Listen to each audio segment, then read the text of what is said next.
저희 교회에 우리 박종분 권사님이 언젠가 제가 이렇게 같이 얘기를 나누다가 손주들 얘기를 하시는 것을 듣게 됐는데, 손주들이 집에서 먹고 싶은 것이 있으면 꼭 권사님한테 사달라고 이렇게 얘기를 한다고 합니다. 그래서 권사님이 어느 날 이제 손주들을 보고, 할머니는 돈 없어. 할머니는 돈 없고 엄마 아빠가 돈 더 많으니까 엄마 아빠한테 시켜달라고 그래. 이렇게 말씀을 했더니 손주가 뭐라고 얘기했냐면 이렇게 얘기했다고 합니다. 우리 아빠 엄마는 돈은 없고 카드밖에 없어요. 그러니까 할머니가 돈이 있으시니까 할머니가 좀 시켜주세요. 이렇게 얘기를 했다고 합니다. 제가 이제 권사님한테 이런 이야기를 들으면서 손주들이 할머니를 향한 믿음이 정말 대단하구나, 이런 생각이 들었습니다. 권사님이 아무리 엄마 아빠가 돈이 더 많다고 해도 이 손자들은 누가 돈이 더 많은 거예요? 할머니가 돈이 더 많게 생각이 되고, 또 아빠 엄마는 여러 가지 이유로 안 사주지만 할머니는 항상 말할 때마다 사주시니까 하여튼 먹고 싶은 거 또 필요한 것 있으면 할머니한테 이야기했던 것을 볼 수가 있습니다. 제가 권사님의 손자들 이야기를 들으면서 하나님의 사랑이 깨달아졌어요. 손자를 향한 권사님의 그 사랑이 오늘 우리를 향한 하나님의 사랑입니다. 조건 없이 언제나 어디서나 우리가 필요할 때마다, 구할 때마다 하나님이 오늘 우리를 사랑하셔서 우리에게 하나님께서 필요한 것을 주십니다. 또한 오늘 이 손자들의 모습을 보면서 제가 깨달았던 것 한 가지는 뭐냐? 우리의 믿음의 문제를 깨달았습니다. 손자들은 먹고 싶은 거 있으면 의심하지 않고 누구 찾아요? 할머니 찾아요. 근데 우리는 하나님을 믿는다고 하면서도 오늘 우리에게 필요한 게 있고 문제가 있을 때에 하나님을 찾아야 되는데 누구를 찾아요? 자기의 방법을 찾고 세상의 방법을 찾으면서 살아갈 때가 많은 것을 보게 됩니다. 입으로는 말한다고 하지만, 믿는다고 하지만 오늘 우리의 삶의 현실을 보면 우리가 하나님을 믿지 못하고 살아갈 때가 많습니다. 왜 하나님을 이렇게 믿지 못할까? 그것은 아직도 내가 믿는 하나님이 어떤 하나님인가가 내 마음에 확신이 없고 또 내 안에 믿음이 부족하기 때문에 그렇습니다. 오늘 우리가 읽은 하나님의 말씀을 보면 다윗이 하나님을 향한 고백을 하고 있는 것을 보게 됩니다.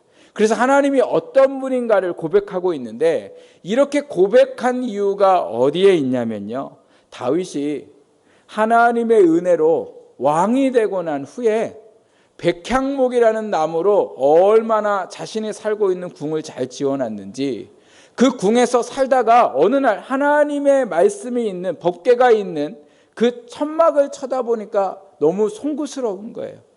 자기는 이렇게 좋은 집에 하나님의 은혜로 살고 있는데 하나님의 그 법궤가 있는 그 성막은 흙바닥에 텐트로 쳐 있는 것을 보면서 내가 이러면 안 되지 하는 마음으로 성전을 지어 드리려고 하였습니다.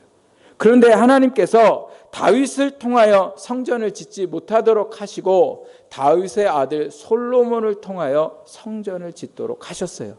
그런데 다윗이 그냥 가만히 있을 수가 없으니까 아들 솔로몬이 성전을 잘 지을 수 있도록 성전에 대한 설계도 했고, 또 성전을 지을 수 있는 재료들과 또 물질들을 준비하기에 이르렀습니다. 그래서 온 백성들과 신하들에게 하나님의 계실 우리가 성전을 좀 짓자 이렇게 이야기하고 너희들도 좀 동참해라 이렇게 말을 했더니요, 놀랍게도 모든 백성들과 신하들이요 얼마나 기쁜 마음으로 하나님 앞에 드렸는지 다윗이 볼 때 너무너무 흡족한 거예요. 그래서 오늘 우리가 읽은 말씀에도 보면 다윗이 뭐라고 말씀하고 있어요? 백성들의 이러한 모습들을 보면서 17절 끝에 보면요, 심히 기쁩니다 이렇게 고백하고 있는 것을 보게 됩니다. 그래서 하나님 앞에 지금 백성들이 자신과 함께 즐겁고 감사한 마음으로 헌신하고 있는 이 모습을 보면서 하나님을 찬양하고 그 찬양 중에 오늘 우리가 읽은 이 말씀 속에 보니까 하나님이 어떤 분인가를 고백하고 있는 것을 보게 됩니다. 저는 이 말씀을 보면서 우리의 하나님이 어떤 분인가를 이 말씀을 통해 우리가 다시 한번 깨닫고 그 하나님을 믿고 의지하며 살으셔서 다윗에게 믿음의 고백이 있었던 이 고백의 역사가 오늘 우리의 삶 가운데도 믿음의 고백이 나오는 역사가 있기를 주님의 이름으로 부탁을 드립니다. 그러면 어떻게 하나님을 고백하고 있는가? 먼저 오늘 이 말씀에 보니까 우리 한번 따라해 보세요. 하나님은 모든 것의 주인이십니다. 다윗은 오늘 하나님 앞에 자신의 모든 것의 주인이 하나님이심을 고백하고 있습니다. 여러분 믿으세요? 내 삶의 모든 것을 주관하시고 이 땅의 모든 것을 주관하시는 분이 누구세요? 하나님이시라는 거예요. 11절 12절 말씀에 보면 이렇게 고백하고 있습니다. 여호와여 위대하심과 권능과 영광과 승리와 위엄이 다 주께 속하였사오니 천지에 있는 것이 다 주의 것이로소이다. 여호와여 주권도 주께 속하였사오니 주는 높으사 만물의 머리심이니이다. 부와 기가 주께로 말미암고 또 주는 만물의 주제가 되사 손에 권세와 능력이 있사오니 모든 사람을 크게 하심과 강하게 하심이 주의 손에 있나이다. 아멘. 다윗이요 11절 12절에 모든 것이 주님에게 있다 이렇게 고백하고 있어요. 근데 반복해서 말씀하고 있는 것이 뭐냐면 주께 속하였다는 거예요. 다 주님께 뭐예요? 속하였다는 거예요.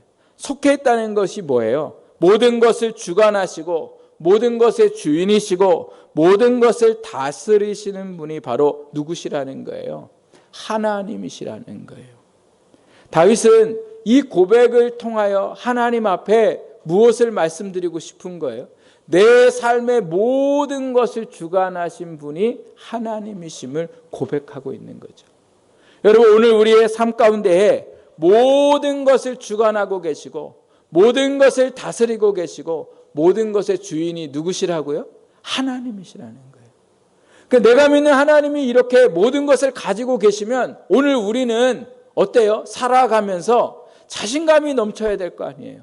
왜요? 그 하나님이 우리가 필요할 때마다 채워주시고 또 우리가 구하지 않는 것까지 우리의 삶을 책임져 가시면 오늘 우리는 하나님 앞에서 어떻게 살아가야 돼요? 걱정과 염려가 없어야 되는 거죠. 부모님이 많은 것을 가지고 있으면 자녀들이 앞으로 살아갈 것 걱정해요? 걱정 안 해요? 걱정 안 해요. 공부 열심히 할 필요도 없어요. 또 그렇게 수고하고 아르바이트하고 이럴 필요도 없어요. 왜요? 누가 있으니까요? 부모님이 있으니까. 그래서 없는 아이들은 내일을 어떻게 살아가야 하고 앞날을 어떻게 살아가야 할까가 걱정이 되지만 있는 부모님이 계신 자녀들은 걱정하지 않아요. 또 지금 내 통장에 막 몇 억씩 있는 분들은 노후가 걱정이 돼요? 안 걱정돼요? 걱정되긴 되죠. 뭐를 먹을까? 뭐를 입고 내가 내일은 어디를 갈까? 이런 걱정하지 내가 노년에 어떻게 살까? 이런 걱정을 하겠냐는 거예요. 근데 여러분 오늘 걱정하고 계세요? 안 걱정하고 계세요? 걱정이 많아요. 저도 걱정이 너무 많아요. 왜 걱정합니까? 하나님이 내게 모든 것을 주관하시는 하나님으로 믿지 못하기 때문에 그래요. 왜 하나님은 내가 원하는 대로 그럼 안 해줘요? 다 갖고 있는데 왜 내가 지금 필요한 대로 안 해줘요? 여러분 그건 내가 원하는 거기 때문에 그래요. 하나님은 내가 원하는 대로 되지 않아도 내 삶의 다른 방향으로 내 삶을 이끌어 가시는 분이심을 믿으시기 바랍니다. 나한테는 지금 이것밖에 보이지 않지만 하나님은 오늘 우리를 위해서 모든 것을 준비하고 계시는 분이 바로 누구세요? 하나님이시라는 거예요. 오늘 우리가 하나님을 믿지 못하면 인생의 불만과 원망과 그리고 걱정과 염려로 살아가지만 하나님이 어떻게 하실지는 몰라도 내 삶의 주인이시고 내 필요를 아시고 내 모든 것 속에 역사하실 것을 믿는다면 오늘도 살아갈 내 삶이 걱정이 아니라 감사와 기쁨과 평안으로 살아가는 역사가 우리 안에 일어나게 될 줄 믿습니다. 그래서 오늘도 우리 안에 보여주고 또 내 안에 내 손에 쥐어져야 내가 편안하게 살고 내가 근심 걱정 안 하고 사는 게 아니라 오늘 하나님이 내 삶의 주인이시며 내 모든 것을 책임져 주시는 그 하나님으로 내가 그분을 고백하고 믿고 나아갈 때에 하나님께서 내 손에 든 거 없어도 앞으로 내 안에 들어올 게 뭔지 몰라도 평안한 가운데에 살아갈 수 있는 축복을 주시고 내가 내 삶을 준비하는 것보다 하나님께서 우리의 삶을 준비하시는 것을 통하여 우리가 기대하고 그 안에 살아가는 역사가 일어나게 되더라는 거죠. 다윗을 보면 잘 알 수 있습니다. 다윗은요, 왕이 될 수 있는 사람이 아니에요. 다윗이 왕이 되기 전에 이스라엘의 왕은 사울 왕이었는데 사울 왕에게는 사울을 지지하는 사람들도 많았고 또 다음 왕이 될 아들도 있었고 그 아들도 얼마나 훌륭했는지 몰라요. 그런데 다윗은요, 어떤 사람이에요? 시골 출신에다가 아무도 그를 지지하는 사람도 없고 어떤 방법을 써도 물론 다윗이 막 반란을 일으키고 사람들을 모아서 왕을 쫓아내고 그렇게 왕이 될 수밖에 없는 상황이 아니면 왕이 되기가 너무너무 어려웠던 사람입니다. 그런데 하나님께서 우리가 이 말씀들을 읽어보면요, 다윗이 왕이 될 수 없는 중에도 그의 삶을 이끌어 가세요. 근데 이끌어 가시는 방법을 보면 한 단계 한 단계 한 단계가 왕의 자리로 이렇게 올라가는 게 아니라 전혀 왕의 자리로 올라가는 게 아니라 오히려 인생의 바닥을 치고 도저히 왕이 되겠다고 하나님이 어려서 그렇게 말씀하셨지만 왕이 될 수 있는 상황들이 하나도 이루어지지 않아요. 다윗도 그런 생각했을 거 아니에요. 어려서 사무엘이라는 선지자가 와가지고 머리에 기름을 부어주면서 너는 사울 왕 다음으로 이 땅의 왕이 될 거야. 그러면 뭔가 좀 왕이 될 수 있는 교육과 또 왕이 될 수 있도록 사람들이 자신을 좀 붙잡아주고 또 지지해주는 사람들이 있어야 되는데 다윗이요, 살아가는 동안 다윗을 지지하지도 않고 오히려 뭐예요? 자기의 장인되었던 사울 왕에게 죽임을 당할까 쫓겨다니는 인생을 살았던 것이 바로 다윗이에요. 그런데 하나님께서 그 모든 어려움들을 하나하나 정리해 가시고 어려움 속에서 다윗을 정말 하나님의 왕으로 만들어 가시는 역사가 일어나게 되는 거예요. 하나님은요, 단순히 우리가 원하는 것을 우리에게 주시는 게 아니라 우리에게 주실 때에는 그것을 감당할 수 있는 사람으로 만들어 놓으시고 우리에게 주세요. 이게 하나님이 좋으신 거예요. 우리는 뭔가를 원하지만 그거 주었다가는요, 우리가 감당하기가 어려워요. 지금 내 안에 어려움 빨리 해결해주고 경제적인 문제 빨리 해결해주고 자녀들 문제 빨리 해결해주고 왜 내가 새벽에 나와 기도하고 이렇게 믿음으로 살아가는데 하나님이 해결해 주시지 않을까? 해결해 주면 내가 뭐예요? 감당하지 못하기 때문에 그래요. 마음이 얼마나 쉽게 바뀌는지 몰라요. 아주 조금만 편하면, 조금만 여유로우면 사람은 어떻게 돼요? 믿음으로 사는 게 아니라 세상으로 살게 되어 있는 거예요. 그래서 하나님이 모든 것을 아시기에 뭐예요? 우리의 모든 삶을 주관하시고 역사하시는 거죠. 그래서 오늘도 우리가 하나님 앞에 이 역사하시는 그 하나님, 우리의 모든 필요를 알고 계시는 그 하나님, 모든 것의 주관자 되시는 하나님이심을 믿고 우리의 필요를 주님 앞에 아랠 때에 하나님께서 우리의 삶에 마음의 평안함을 주시고 우리의 삶을 인도하실 줄 믿습니다.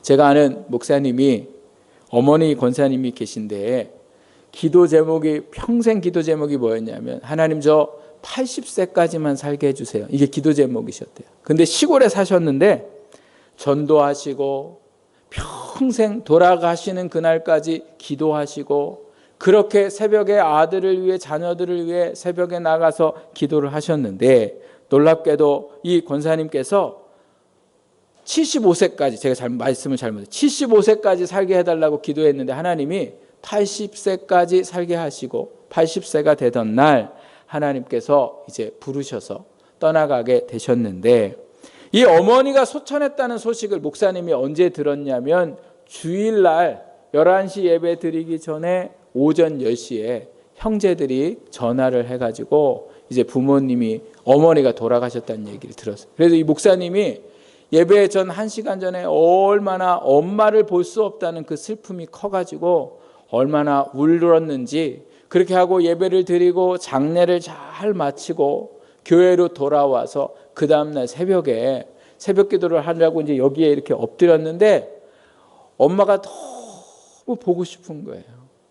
그래서 엄마가 너무 보고 싶어가지고 막 눈물이 나는데, 성도들이 들으면 또 저기 할까봐 속으로 막 이렇게 꾹꾹 참고 엄마를 부르면서 하나님 앞에 이렇게 기도하셨다고요. 하나님, 제가 엄마가 너무 보고 싶어요.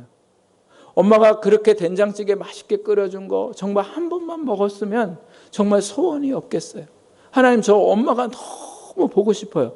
이렇게 목사님이 울면서 하나님 앞에 기도를 했는데, 놀랍게도요, 목사님이 저한테 얘기해 줘요. 이 기도 제목이 응답이 됐다는 거예요. 여러분, 어떻게 응답이 될까요? 돌아가신 어머니가 살아서 된장찌개를 끓여주셨을까요? 그렇게 하고서 시간이 지났는데 어느 권사님이 이 목사님한테 전화를 했더래요. 목사님 잘 지내세요? 이렇게 얘기하면서 교회 권사님이 저기 내일 저녁에 저희 집에 오시라고, 이렇게 신방 오시라고, 그래서 몇 시에요? 그랬더니 저녁 시간에 맞춰서 오시면 돼요. 그래서 목사님이 아무 생각 없이 갔더니요, 권사님이 된장찌개를 끓여 놓으시고 그렇게 목사님을 밥 한 끼 대접하려고 부르셨더라는 거예요. 그래서 이제 어떻게 된 건가 여쭤보았더니 권사님이 새벽에 나와서 기도를 하는데 하나님이 마음에 너희 목사를 위로해줘라, 위로해줘라, 이런 마음을 주시더라는 거예요. 그러니까 권사님이, 하나님, 제가 가진 것도 없고 또 제가 뭘 할 수가 없는데 제가 도대체 뭐를 해야 돼요? 이렇게 하나님 앞에 물었더니 하나님이 마음에 감동 주시기를 목사님 엄마의 심정으로 그냥 된장찌개 끓이고 저녁 한 끼 맛있게 해서 주면 위로가 될 거라는 마음을 주셨다는 거예요. 그래서 권사님의 이야기를 듣고 밥도 못 먹고 붙들고 얼마나 울었는지, 그러면서 이제 권사님, 제가 우리 엄마 대신 우리 권사님을 어머니로 모시고 이 교회에서 제가 목회를 하겠다, 이렇게 권사님한테 말씀드렸다는 이야기를 들으면서, 여러분, 하나님은 오늘 우리의 모든 마음들을 알고 계시고 우리의 모든 것들을 하나님이 뭐 하실 수 있으세요? 채워주시고 문제를 해결해 주시고 역사하시는 하나님이신 줄 믿습니다. 그래서 오늘도 우리가 염려하고 걱정할 게 아니라 내 삶의 모든 것을 책임지시고 내 삶의 모든 것을 주관하시는 그 하나님을 뭐예요? 믿어야 되는 거예요.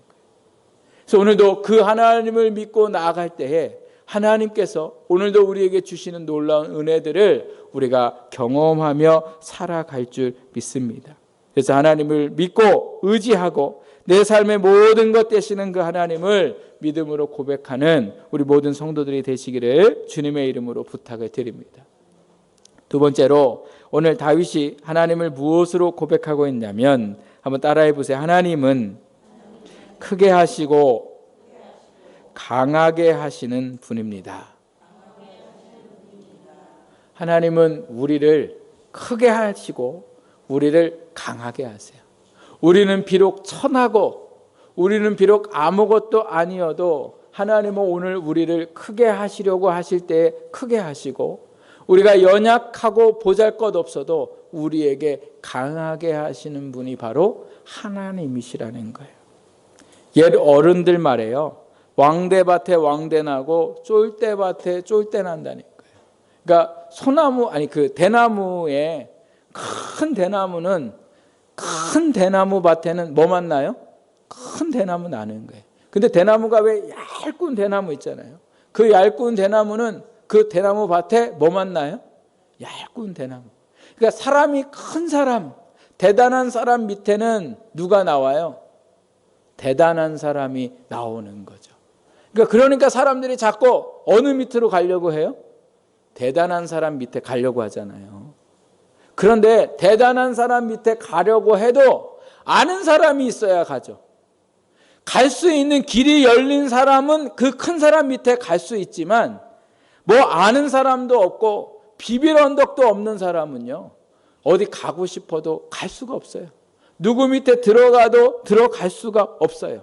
그런데 오늘 그럼 우리는 어떻게 살아가야 할까? 오늘 12절에 아까 다윗이 고백한 것을 보면 뭐라고 얘기합니까? 부와 기가 주께로 말미암고 또 주는 만물의 주제가 되사 손에 권세와 능력이 있사오니 모든 사람을 크게 하심과 강하게 하심이 주의 손에 있나이다. 아멘. 여러분, 오늘 우리가 우리의 인생에 나를 좀 키워주고 나의 삶에 좀 잘해주고 잘 나가게 해줄 그러한 사람 없어도 오늘 우리의 인생에 크게 하시고 강하게 하심이 어디에 있대요? 주님의 손에 있다, 이렇게 말씀하고 있습니다. 하나님, 우리 자녀는요, 제가 못나서 어떻게 더 뒷바라지를 하기가 너무 어려워요. 괜찮아요. 오늘도 하나님이 뭐라고 얘기하세요? 크게 하심과 강하게 하심이 누구에게 있다는 거예요? 주의 손에 있다는 거예요. 그러니까 주의 손에 붙들림 바 되면 하나님이 그 아이를 강하게 하시고 그 아이를 크게 하시는 역사가 일어나게 되는 거죠. 다윗이 그런 사람이었어요. 이스라엘 백성들이 가나안 땅에 들어와서 정복을 하게 되는데 여호수아와 백성들이 가나안 땅을 정복할 때 주신 땅을 다 정복하지 못해요. 또 사사기 시대에 들어와서 말씀을 보면 주셨던 땅도 주변 나라들에게 다시 다 빼앗겨요.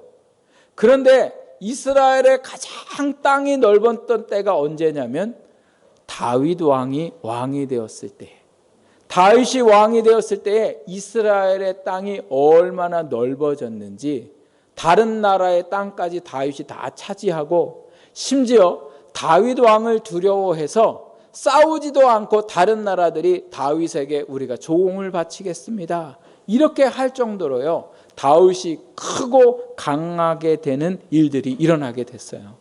다윗이 잘 싸워서요? 아니요. 다윗이 싸우는 순간순간마다 하나님 앞에 물어봐요. 하나님, 어떻게 싸워야 될까요? 하나님, 제가 저들하고 싸워야 될까요? 말아야 될까요? 하나님 앞에 전쟁을 두고 있을 때마다 하나님을 의지하고 하나님 앞에 묻고 기도했더니 하나님이 다윗의 삶 속에 계속해서 승리하게 하시고 강하게 하시는 역사가 일어나게 되는 것을 볼 수가 있습니다.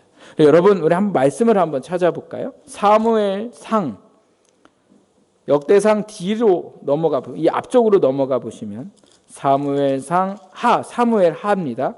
사무엘하 3장 1절.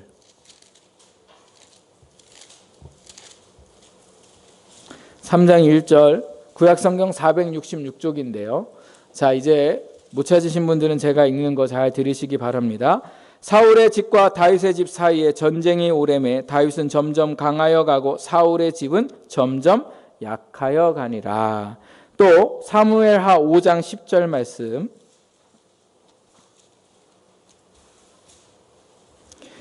5장 10절, 만군의 하나님 여호와께서 함께 계시니 다윗이 점점 강성하여 가니라. 아멘. 여러분, 다윗이 점점 강해져 가는 건 다윗이 잘나서가 아니에요. 그 앞에 전제 조건이 붙죠. 뭐가 있으니? 하나님이 함께 계시니 뭐 했다는 거예요? 다윗이 점점 강하여 갔더라는 거예요. 제가 지난 수요일 날도 말씀드렸어요. 하나님이 함께 계세요. 우리랑 다 함께 계시죠. 우리가 버스에 같이 다 타 있잖아요. 버스를 타면.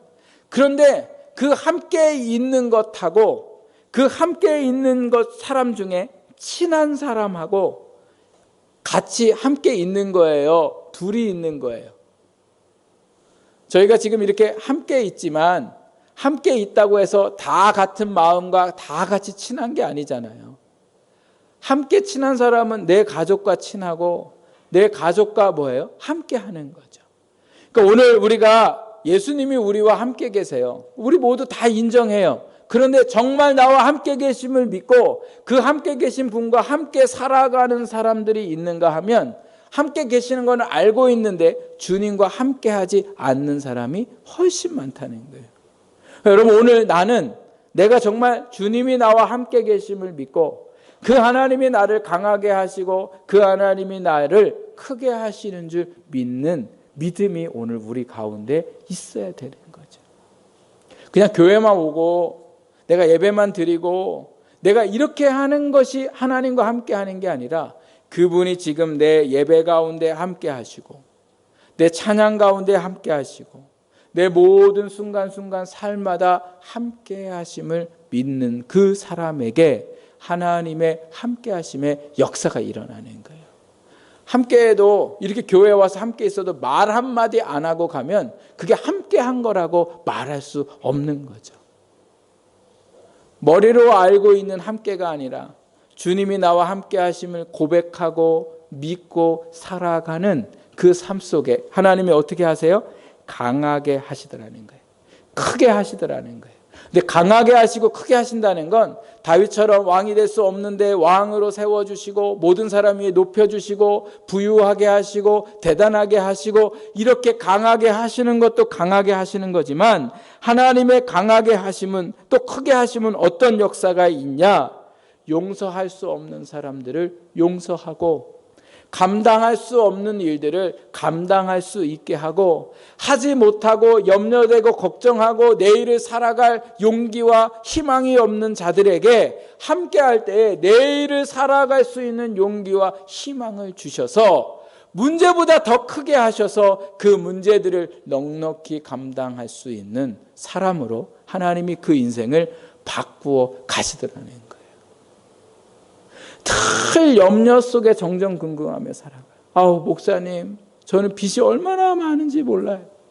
저는 우리 애 때문에 얼마나 속상한지 몰라요. 저는 우리 남편 때문에, 우리 가족 때문에, 또 우리 뭐 시댁 누구 때문에, 또 우리 직장의 문제 때문에 얼마나 힘든지 몰라요. 다 힘들어요.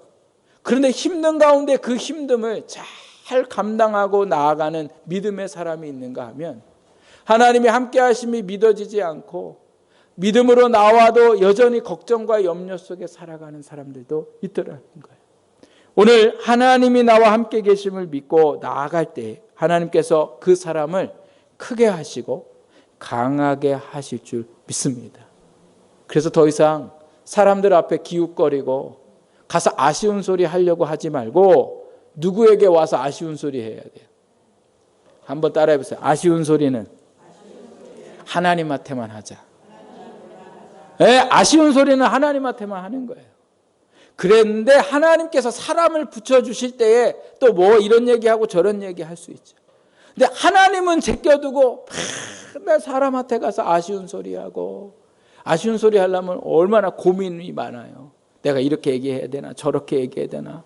또 말했다가 그 사람이요 내가 원하는 대로 안 해주면 자존심 상하고 속상하고 기분 나쁘고 이러잖아요. 그러니까 다 누구한테 아쉬운 소리 해요? 하나님한테 아쉬운 소리예요. 하나님 나 좀 도와주세요. 도와줄 사람이 없어요. 지식이 없어요. 하나님 지혜가 없어요. 저 좀 도와주세요. 하나님이 그 사람을 크게 하시고 강하게 하실 줄 믿습니다. 제가 언젠가도 여러분에게 설교 중에 한번 말씀드린 적이 있는데 지난주에 제가 라디오를 듣다가 보니까 라디오에 김동호 목사님이 인터뷰를 하시는 이제 장면이 나와서요. 제가 들었는데 목사님이 은퇴를 하고 나서 작년 4월에 폐암 선고를 받습니다. 그래서 폐암 선고를 받고 나서 폐를 20%를 잘라내고 항암 치료를 4번이나 받게 되는데 가장 힘들었던 한 해를 사회자가 어떤 한 해였냐고 물어봤더니 뭐라고 얘기했냐면 가장 고통스러웠지만 내게 가장 행복한 한 해였다. 이렇게 고백하는 것을 들었습니다. 그러니까 사회자가 뭐라고 얘기하냐면 에휴 목사님이니까 그렇게 얘기하는 거 아니에요? 아니 지금 폐암 걸려가지고 항암 치료를 받으면서 2번이나 졸도를 하셨다는데 어떻게 가장 행복한 한 해였냐 이렇게 얘기했더니 이 목사님이 뭐라고 얘기하십니까? 제가 정말 거짓말이 아니고 목사여서가 아니라 제 인생의 최고의 전성기를 말하자면 저는 작년이라 말할 수 있습니다. 그래서 이 사회자가 물어봐요. 목사님 폐암이라는 소식 들었을 때 하나님이 원망스럽지 않았습니까? 그랬더니 목사님이 얘기하세요. 원망스럽다고. 그리고 화가 났다는 거예요. 왜 나한테? 왜 내가 뭐가 잘못해서? 내가 지금까지 어떻게 내가 하나님 앞에 살았는데 하나님이 어떻게 나한테 이러실 수 있을까? 당황스럽고 화났었는데 이런 상황 가운데 금방 하나님 앞에 왜 나입니까? 이렇게 하나님 앞에 질문을 했더니 하나님이 마음에 깨닫게 하시기를 너는 왜 안 되는데? 라고 말씀하셨다는 거예요. 많은 사람들이 암이 걸려서 살아가는데 너는 왜 아니라고 그러냐. 그래서 목사님이 그 순간에 깨달았다는 거예요. 아, 나도 암이 걸릴 수 있구나. 그렇게 하고서요, 그 마음이 정리를 되고 수술을 받고 회복실에 있다가 병실에 올라왔는데 하나님이 말씀을 주셨어요. 말씀. 무슨 말씀을 마음에 주셨냐면 이사야 40장 1절 말씀이었어요. 그 말씀이 뭐냐면 내 백성을 위로하라 라는 말씀이에요. 목사님이 너무 어이가 없더래요. 아니 지금 내가 죽게 생겼는데 내가 무슨 지금 하나님의 백성을 위로하냐고. 하나님 이게 말이 되냐고. 그런데 목사님이 그런 질문을 하면서 말씀을 다시금 봤더니 내 백성이라는 그 단어가 아주 마음에 꽂혀서 하나님이 백성들이 암 때문에 어려움 때문에 너무 고통스러워하는 것들을 하나님이 너무 가슴 아파하시는구나. 그래서 마치 이 목사님한테 네가 이제 아파봤으니 네가 암에 걸려서 암 환자들의 심정을 아니 네가 좀 그들을 위로해 줘라. 이렇게 마음을 주셔서요. 이 목사님이 그 순간에 집회를 준비하는데 6번의 집회를 준비해요. 그래서 그 집회에 오신 분들이 누구냐면 암 환자들 그리고 그 돌보는 가족들 그리고 6번의 집회는 크리스찬들, 연예인들 또 개그맨들 또 노래를 잘하는 사람들을 초빙해서 그들과 함께 위로를 해주고 그들과 함께 그 아픔을 나누는 집회를 하게 되는데 항암 치료를 받기도 전에 이 집회를 시작한다고 날짜도 정하고 열어놨는데 항암 치료 한 번 받고 나서요 너무너무 힘이 들었다는 거예요. 그 힘든 가운데서 이 목사님이 감사하게도 그 6번의 집회를 잘 마치고 그리고 그 집회가 끝난 다음에 거기서 끝나는 게 아니라 유튜브 방송을 시작해서 매일 새벽 6시에 새벽 기도, 그래서 그 제목이 뭐냐면 날마다 기가 막힌 새벽이래요. 그 유튜브 방송을 통해서 20분 이제 방송을 하는데 거기에 많은 환자들이 가족들이 위로를 받고 힘을 얻고 있다. 이렇게 말씀을 하시는 것을 들었습니다. 제가 이러한 말씀을 들으면서 어떻게 내가 죽게 되었는데 다른 사람을 위해서 일할 수 있을까? 목사니까 나중에 좀 몸도 회복하고 이렇게 하고서 할 수 있잖아요. 그런데 가장 어렵고 회복도 안 됐는데도 불구하고 어떻게 이렇게 할 수 있었을까? 그것은 하나님께서 그 손의 능력과 권세로 크게 하시고 강하게 하셨기 때문이고 그리고 이 목사님이 하나님께서 그러한 마음을 주실 때에 의심치 않고 이 모든 것을 할 수 있기에 내게 명령하셨다고 믿었기 때문에 그 일들을 감당할 수 있었더라는 거예요. 누가 하나님의 역사 가운데 살아갈 수 있을까? 그 하나님이 내게 주신 마음의 감동을 믿고 내게 주신 말씀으로 믿고 믿음으로 살아가는 사람에게 하나님께서 그 일들을 행하시는 줄 믿습니다. 사랑하는 여러분, 오늘도 우리가 믿는 하나님은 사람보다 못한 하나님이 아니세요. 세상에 어떤 사람보다 크시고 세상에 어떤 사람보다 우리를 사랑하시고 우리의 필요를 아시고 우리의 삶을 채워주시는 분이 바로 하나님이십니다. 그 하나님을 이 한 주도 어렵고 힘든 가운데에 고백하시고 믿음으로 살아가실 때 하나님께서 우리의 삶에 놀라운 역사를 일으키실 줄 믿습니다. 그래서 오늘도 우리의 삶 가운데 하나님의 살아계심을 모든 사람들에게 증거하고 간증하는 복된 신앙들이 되시기를 주님의 이름으로 부탁드립니다. 기도하겠습니다. 하나님 아버지,